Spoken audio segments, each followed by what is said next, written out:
Hey there, welcome to LSAT Demon Daily. I'm Nathan Fox, one of the co-founders of LSATdemon.com and our weekly podcast, Thinking LSAT. With me today is Erik Johansson, a teacher for us at LSAT Demon. Erik, we have a lengthy email here from A.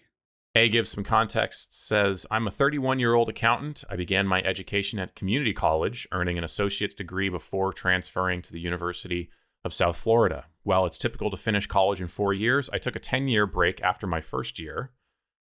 My father suffered 2 strokes within a year, which left him disabled, and my mother was not working at the time. I decided to leave college to work and help save our home. During the second semester of my first year, my grades were poor. I withdrew from several classes and failed too. Eventually, I saved up enough to help my parents refinance their home with my name on the deed, which freed up some cash and time for me to finish my education. 5 years ago, I secured a job as a logistics analyst in New York, and I later transitioned to a finance logistics accounting position before moving back to Florida to complete my degree. I'm currently still working as a finance logistics accountant. I also hold a CFA certification and started a nonprofit organization aimed at helping Black and Brown high school and college students, as well as families experiencing financial changes with budget and estate planning. I graduated with a 3.57 GPA, making the dean's list every semester after my break, and my LSAT score is a 169. A follows up with some questions, but initial impressions, Nathan? Sounds like a fine applicant. I mean, Yeah. the numbers are the thing that matters, right? You could put that first. 3.57 and a 169 is the thing that the schools are actually going to see. Yeah, their first cut is going to come via spreadsheet. So are those the kinds of numbers that the schools that you're applying to like? If so, then great. If not, then I'm not sure any of the rest of it matters. All the rest of it only matters to the extent that they like your numbers and want to admit you based on the numbers. Yeah. What are the questions? A's questions. How likely is it that my application will be dismissed? It depends. At Harvard, Stanford, Yale, almost 100%, because your LSAT and GPA are not good enough. Right. And not because of the 10-year break or anything No else one cares related about to any your of that. story. You don't have the numbers to get into Harvard, Stanford, Yale. I mean, now 1 in 10,000 gets in with numbers like that at Harvard, Yeah. Stanford, Yale. But, we're not probably the 1 in 10,000. And none of that, they don't care. They just don't care. At other schools that are ranked way down in the rankings, I'll just pick a school at random. Okay. At a school like Suffolk Law. At Suffolk, they're probably going to give you a full ride scholarship. And again, it doesn't matter. All that shit that you wrote 2 paragraphs about doesn't matter. They're going to admit you and give you a scholarship based on your LSAT and your GPA. I don't see anything in there that would lead to, like, why does A think that they're going to get dismissed? I think A is worried about the first thing they say is while it's That it took so long to typical finish undergrad. Yeah, that's not an issue. If anything, Who cares? You'll have the opportunity, A, if you want to, which you don't have to, but if you want to, you can write an academic addendum to explain the gap in your education. In fact, some schools might require that. When you enter in your education on your application, they'll have you tick a box. Was your education interrupted for a significant period of time for any reason? If so, please explain. The way that you've explained it to us here in this email sounds perfectly responsible. Sounds like you did what you had to do to care for your family at the time, and then you came back when you were ready and you crushed school. So that doesn't make you look bad. That makes you look like a responsible adult, in my book. The only thing I thought that was oversharing on this was I saved enough money to help my parents refinance their home with my name on the deed. We don't need to know that. That doesn't feel like it's relevant. I mean, you took some time off because your dad got sick. You had to help the family. That's great. What are you doing now? Talk about the stuff that you're actually doing. Just don't overshare a bunch of details. I also thought that the 2 strokes within a year is maybe a little bit too, that's fine. Whatever. there were some family medical issues. You had to take time off to take care of those family medical issues. You don't need to overshare more than that. Hmm. Um, but otherwise, no, I see nothing in here. Just because it took you longer to finish undergrad, that's not a reason why any school is ever going to dismiss you. Right. All right. Next question. Is it possible for me to receive a full scholarship with my relatively low GPA? Easy answer. Oh my God. Yeah. I went to lsatdemon.com/scholarships. I put in 3.57 GPA and 169 LSAT based on last year's data.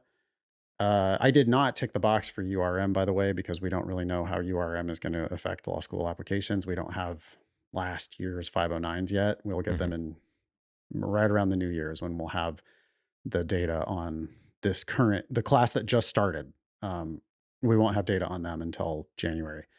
But based on last year's data, you're going to start getting full ride scholarships with those numbers around 42 in the country. Indiana University Maurer estimates a full tuition scholarship. Then you've got Baylor, full tuition plus stipend, Kansas, full tuition plus stipend, Tennessee, possible stipend, Arizona, Connecticut, Oklahoma. I mean, there's schools all over the country that are going to offer you full rides. But go to lsatdemon.com/scholarships, play with your numbers, and figure out what schools are good targets for you to apply to. Totally. All right, next question. Will my CFA certification and accounting background enhance my admission chances, especially if I aim to work in estate planning, financial services regulation, or contracts? Yeah, I think that's great stuff to highlight in your personal statement. Your story makes a lot of sense.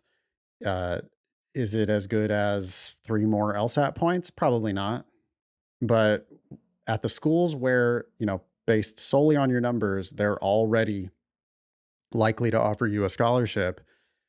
Things like that, like, hey, look, I have a CFA certification, I have this work experience, I have these contacts, and here's what I intend to do with my JD. It makes you look more employable. And so good And like you know what you're numbers. doing.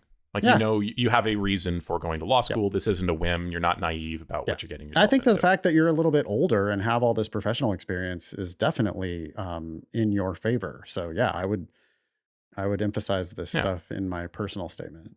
It will probably not get you into the likes of Yale, Stanford, U Chicago, but like you No. said, where you're already competitive with those numbers, feather in your cap for sure.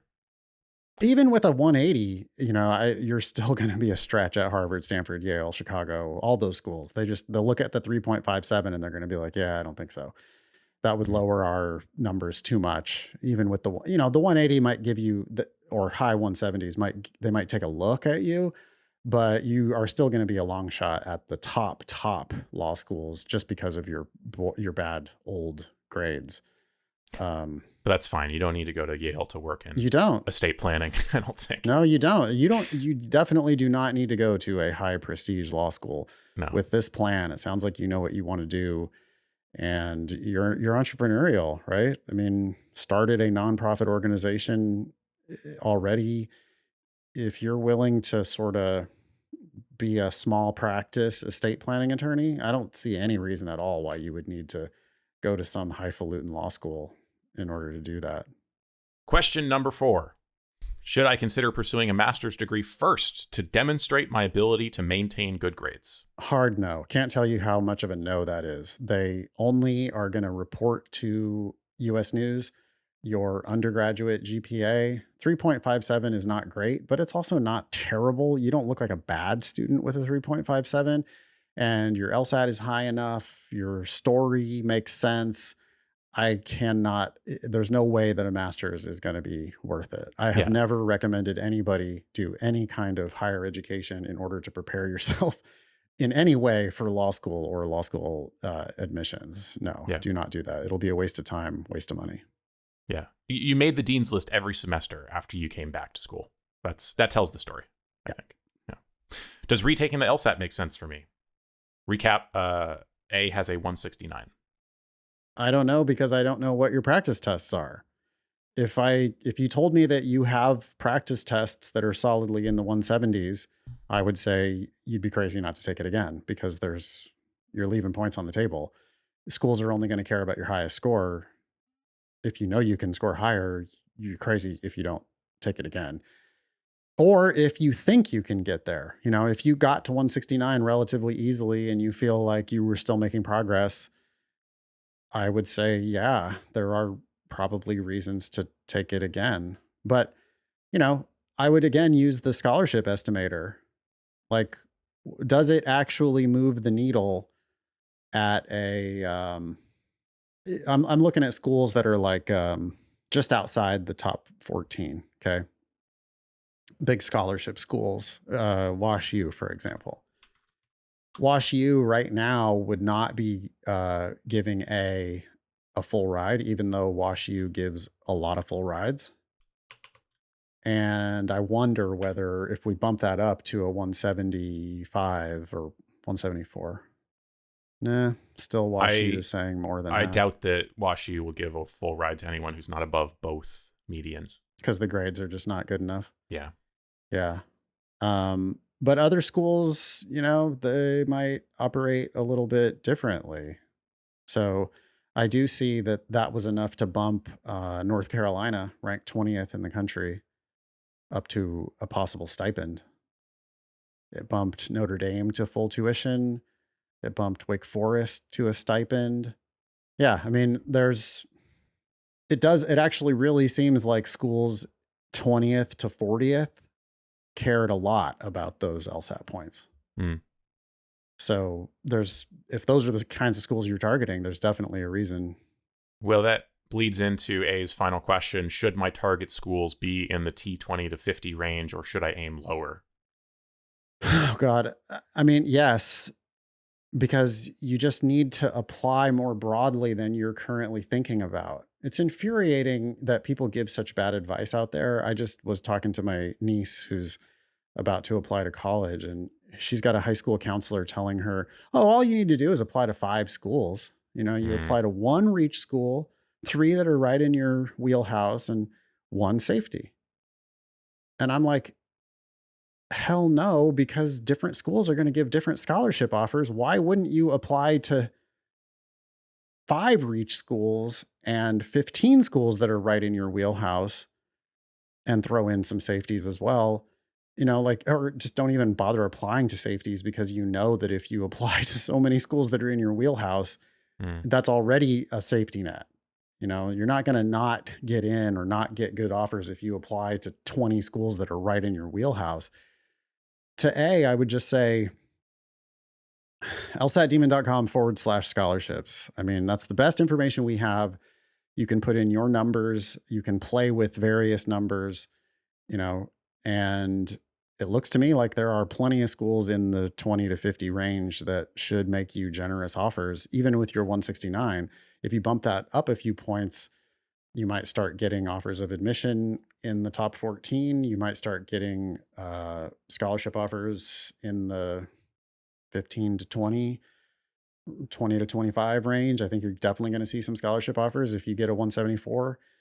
So I would just make sure that you're applying like deeply, no matter what range you pick, just apply to lots of schools so that you get to see back lots of Yeah. various offers. And remember, you might be thinking of 20 to 50 as a tier. Like, well, it's not Yeah. the top 20, it's not the top 14, but it's this Yeah. tier. There's little to no difference between a school that's ranked 40th and one that's ranked 60th. No. So, yeah, Yeah. don't We've talked. anchor on that kind of a tier Yeah. in We how have you're this thinking about your applications. 100% rule or 2x rule that we talk about. We've talked about it on the Thinking LSAT podcast a lot, but basically if you're talking about a school that's ranked 40th and a school that's ranked 60th, the school that's ranked 60th is not twice as high in the rankings as 40th. I mean, it's not, Right. like you'd have to be talking about 40 versus 85 before I would even consider that there might be a substantive difference between these schools. If we're talking Mhm. about 40 and 65, that's just the same thing. A school that's 14th versus a school that's 40th, there might be a difference there. And I think you'll see it on the scholarship estimator, by the way. I think you'll see that those schools are harder to get into. They're harder to get scholarships to. And I would just make sure that you're applying to 15 or 20 schools in a broad spectrum so that you get back lots of interesting offers. That's the one thing that they will never ever admit. They'll never tell you that. Law schools will be like, "Oh, that would be preposterous. Why wouldn't you just apply to schools that are a better fit for you to begin with?" And it's like, "Well, yeah, because you want me to choose before I know the price. I don't want to choose before I know the price. If I don't want to choose before I know the price, that's why I have to apply broadly." Hmm. Make sense? Makes sense to me. Perfect. Thanks, A. Thanks. Email daily at lsatdemon.com if you'd like to ask us a question or share some LSAT or law school admissions news. Thanks for listening.